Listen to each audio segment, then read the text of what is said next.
जय श्री कृष्ण। दोस्तों एक बार गौतम बुद्ध के शिष्य ने गौतम बुद्ध से पूछा कि हमें बताइए कर्म क्या है। तो गौतम बुद्ध ने अपने शिष्य से कहा कि कर्म को सही तरीके से समझने के लिए मैं तुम्हें एक कहानी सुनाता हूँ। तो दोस्तों आइए सुनते हैं गौतम बुद्ध ने अपने शिष्य को कौन सी कहानी सुनाई। दोस्तों बुलंदशहर नामक राज्य का राजा एक दिन घोड़े पर बैठकर अपने शहर का भ्रमण कर रहा था। चारों तरफ भ्रमण करने के बाद वह एक दुकान के सामने आकर रुक गया और अपने मंत्री से कहने लगा, पता नहीं मंत्री जी, मुझे ऐसा क्यों लग रहा है कि इस दुकानदार को फांसी की सज़ा सुना दूं। मुझे मृत्युदंड देने की इच्छा हो रही है। मंत्री राजा से इसका कारण पूछ पाते कि इससे पहले ही राजा आगे निकल गया। मंत्री ने कारण पता करने के लिए अगली सुबह आम जनता का भेष बनाकर दुकानदार के पास जा पहुंचा। दुकानदार चंदन की लकड़ियां बेचने का काम किया करता था। मंत्री ने दुकानदार से पूछा कि आपका काम कैसा चल रहा है।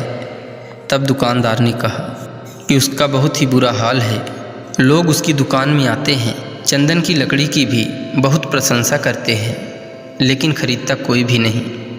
और उसने कहा कि मैं इस इंतज़ार में हूँ कि कब हमारे राज्य के राजा की मृत्यु हो जाए और उसके अंतिम संस्कार के लिए मुझसे बहुत सारी लकड़ियाँ खरीद ली जाएं और इसके बाद शायद मेरे व्यापार में बढ़ोतरी भी हो जाए।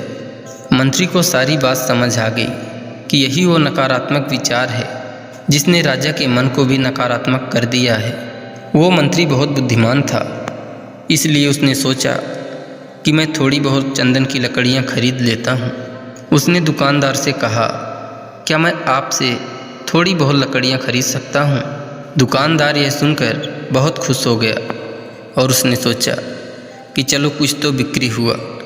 इतने दिनों से तो कुछ बिक भी नहीं रहा था। दुकानदार ने लकड़ी को कागज़ से अच्छी तरह पैकिंग करके वह लकड़ी मंत्री को दे दिया। मंत्री अगली ही सुबह चंदन की लकड़ी लेकर राजा के दरबार में पहुँच गया और राजा से जाकर बोला कि महाराज, वह जो दुकानदार है उसने तोहफे के रूप में चंदन की कुछ लकड़ियां भिजवाया है। यह सुनकर राजा बहुत खुश हुआ और मन ही मन सोचने लगा कि बेकार ही मैं दुकानदार के बारे में गलत सोच रहा था। राजा ने चंदन की लकड़ी को हाथ में लिया, उसको अच्छी तरह से सूंघा।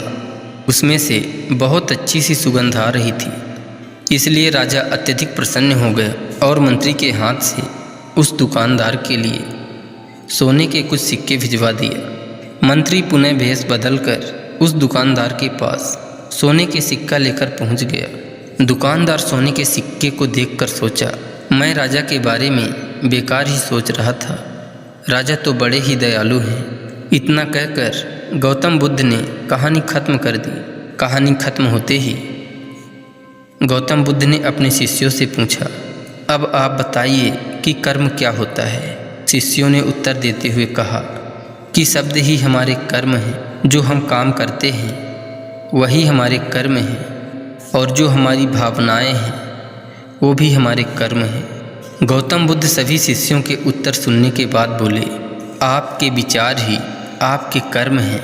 दोस्तों जो मनुष्य अपने विचारों पर नियंत्रण करना सीख लेता है वही महान इंसान बनता है, महापुरुष बनता है। दोस्तों अगर कहानी अच्छी लगी हो तो वीडियो को एक लाइक करके कृपया चैनल को सब्सक्राइब कर लीजिए एवं कमेंट में लिख दीजिए, जय श्री कृष्ण, राधे राधे।